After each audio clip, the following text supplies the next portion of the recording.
अक़वाम मुत्तहिदा की general assembly का 78वां इजलास न्यूयॉर्क में यूएन हेडक्वार्टर में शुरू हो गया है। इस इजलास में शिरकत के लिए निगरान वज़ीर-ए-आज़म अनवारुल हक काकड़, वफाकी वज़ीर ख़ारजा जलील अब्बास जिलानी समेत पाकिस्तानी सफारतकारों के साथ यूएन हेडक्वार्टर पहुंचे। जनरल असम्बली के इफ्तिताई इजलास से अक़वाम मुत्तहिदा के सेक्रेटरी जनरल एंटोनियो गुटेरेस ने खिताब किया और अक़वाम आलम के कायदीन को जनरल असम्बली में खुशामदीद कहा और जनरल असम्बली के 78वें इजलास के अहम अहदाफ पर रोशनी डाली।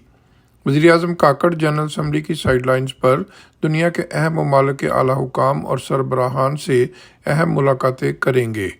वो न्यूयॉर्क में 5 रोज़ क़याम करने के बाद पाकिस्तान वापस रवाना होंगे। अनवारुल हक काकड़ पाकिस्तान के पहले निगरान वज़ीर-ए-आज़म हैं जो कि निगरान वज़ीर-ए-आज़म की हैसियत से अक़वाम मुत्तहिदा की जनरल असम्बली में पाकिस्तान की नुमाइंदगी कर रहे हैं। Mohsin Zaheer, channel 5, New York.